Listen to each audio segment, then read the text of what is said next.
Selamat datang kembali di channel Robinstart. Kali ini kita akan bahas tentang pengenalan akan software SPSS ya, yang saya gunakan di sini SPSS versi 28. Sebenarnya kalau untuk analisis standar dari SPSS 20 juga sama saja gitu ya. Hanya beberapa nanti untuk metode-metode lebih lanjut lebih lengkap di versi-versi yang terbaru. Nah, apa yang kita pelajarin tentang pengenalan SPSS, kita akan lihat tampilannya, kemudian bagaimana menginput datanya, kemudian membuat label, membuat dummy variabel dari variabel kategorik ya menjadi variabel kualitatif, melakukan operasi dasar dalam SPSS, membuat variabel baru berdasarkan kriteria tertentu, ya, kemudian membuat nilai standar, kemudian mengisi data yang kosong atau yang missing di SPSS bisa secara otomatis, kemudian menguji kenormalan data.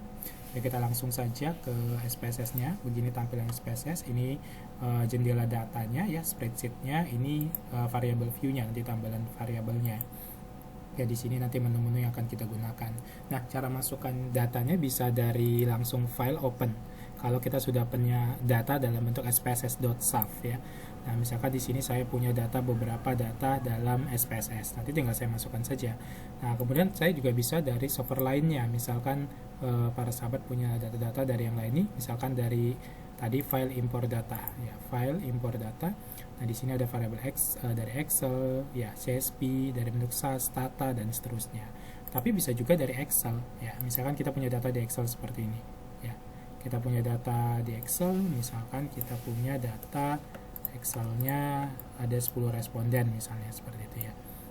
Nah, tinggal kita copy saja. Ctrl C atau klik kanan copy ya. Klik kanan copy. Nanti di SPSS-nya kita tulis klik kanan paste with variable name. Nah, jadi otomatis sudah ada variable name-nya ya. Sudah ada di sini. Jadi jenisnya apa gitu ya.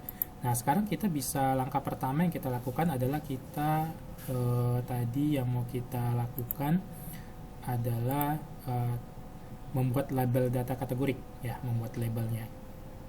Jadi membuat labelnya ini kita mau ini misalkan gender tuh 0 itu perempuan, 1 itu laki-laki, pendidikan 1 SMA, 2 sarjana, 3 pasca sarjana. Nah, caranya tinggal di variable view di sini di gendernya kita klik di value-nya. Nah, kita kasih label dia.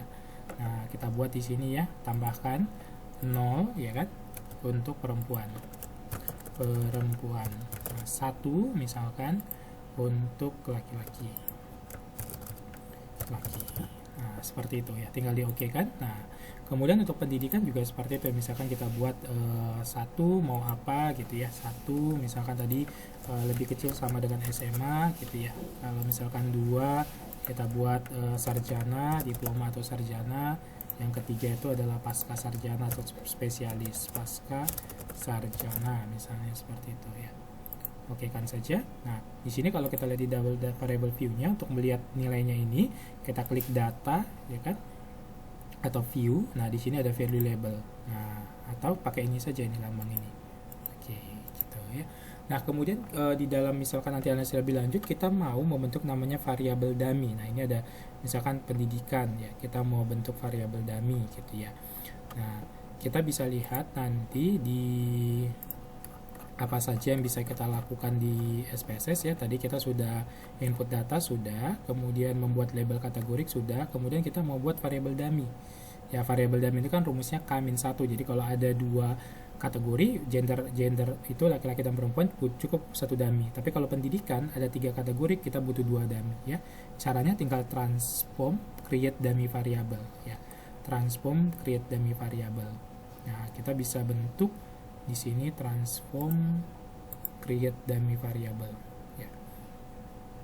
Transform kita buat create dummy variable ya. Di sini ada beberapa pilihan nanti yang bisa kita lihat ya. Nah, siapa yang mau kita buat dummy-nya? Pendidikan ya. Nah, namanya misalkan pendidikan. Nah, yang mau kita gunakan adalah use value-nya ya. Pendidikan dummy. Nah, tinggal kita oke-kan saja. Oke, pendidikan dummy. Nah, keluar nanti variabel dummy-nya. Oke, di sini variabel dummy-nya ya. Nah, kemudian kita bisa membuat variabel apalagi. Misalkan yang bisa kita lakukan adalah untuk membentuk operasi matematika ya, operasi matematika. Misalkan kita mau membuat variabel baru, yaitu variabel tabungan. Nah, transform compute, nama variabel barunya misalkan tabungan, merupakan pendapatan dikurang pengeluaran misalnya. Oke kan, nanti akan terbentuk variabel barunya ya, seperti itu pendapatannya. Misalkan kita mau bentuk variabel len dari pendapatan ya, transform compute. Nah, sini misalkan len pendapatan. Nah, tinggal kita buat di sini log, misalnya log dari si pendapatan. Nah, kita okekan saja. Oke, expressionnya bukan log ya, apa di sini len, misalkan pendapatannya len. Nah, oke. Nah, ini len dari si pendapatan ya.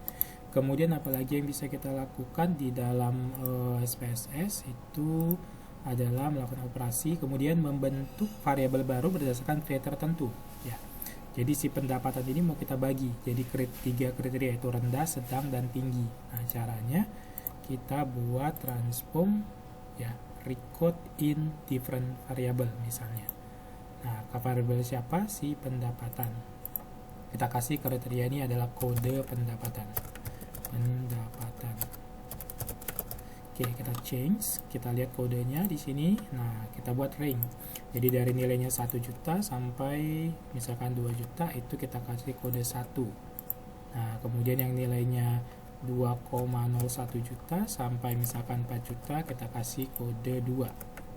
Nah, kemudian 4,01 juta sampai, atau pakai yang selainnya juga bisa ya, sampai 6 juta misalkan paling tinggi kita kasih kode 3. Nah, ini ada variabel yang baru kodenya. Nanti tinggal kita kasih label kayak tadi. 1 itu apa, 2 apa, 3 itu apa ya. Di sini nanti tinggal kita kasih kode. 1 itu pendapatan rendah misalnya. Rendah. Oke. 2 itu pendapatan sedang. Nah, 3 itu pendapatan tinggi. Oke. Nah, tinggal kita okekan. Nanti kelihatan dia ya di sini. Oke.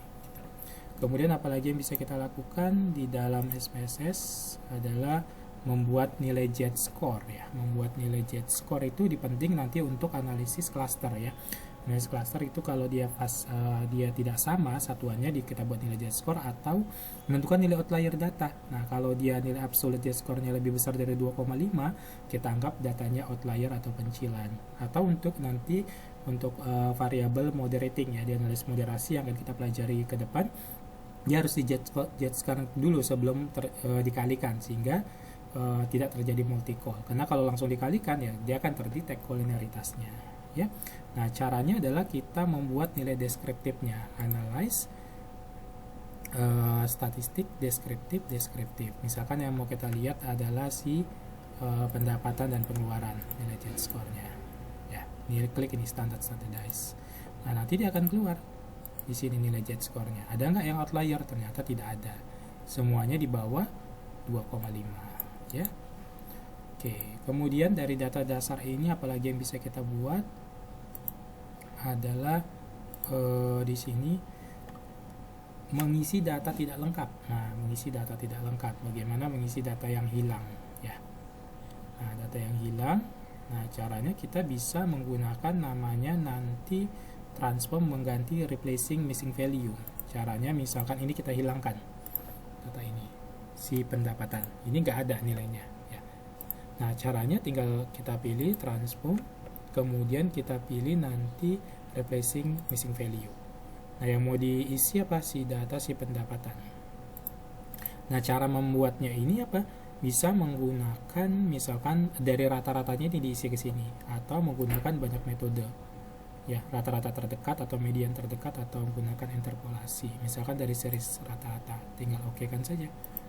Nah, nanti dia akan keluar variabelnya terisi di sini 3,02.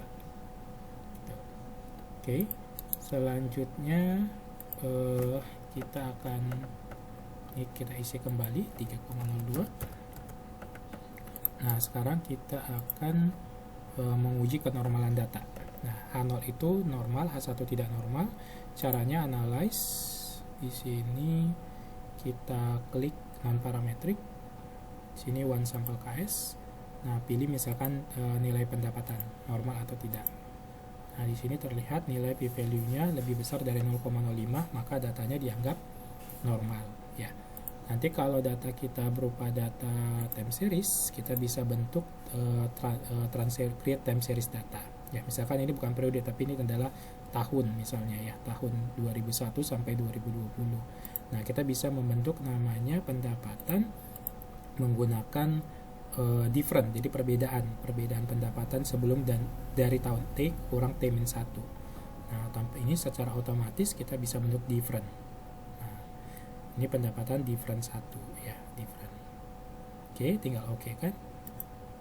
Nah, nanti keluar datanya seperti ini. Nah, ini kan 5 kurang ini segini, ini kurang ini, jadi perbedaan differentnya. Kemudian bisa juga time seriesnya berupa data lag data, artinya periode sebelumnya lag data. Nah, jadi kalau kita mau buat di sini misalkan ini data lag ya, change. Nah, jadi dia misalkan untuk tahun yang kedua diisi dari tahun ke-1, tahun ketiga diisi dari tahun kedua, seperti ini. Nah, jadi yang pertama kan kosong. Nah, ini turun datanya turun. Nah, seperti itu ya, kalau kita ambil dari data si pendapatan tadi ya, ini turun ke bawah. Oke, tadi transform tadi masih ini masih different rumusnya ya.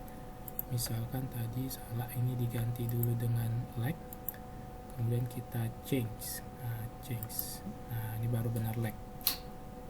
Ini lead lag data. Nah, oke, dari jangan dari pendapatan 1 tapi dari si pendapatan langsung. Nah, kita buat dari pendapatannya. Oke kan. Nah, seperti ini lag ya. Jadi 17 turun ke bawah ya sampai 302. Yang pertama kosong. Oke, begitu untuk pengenalan terkait dengan SPSS ya. Lag data sudah. Kita masuk nanti video berikutnya terkait dengan statistik deskriptif dengan menggunakan SPSS. Semoga videonya bermanfaat. Sampai ketemu di video berikutnya. Terima kasih.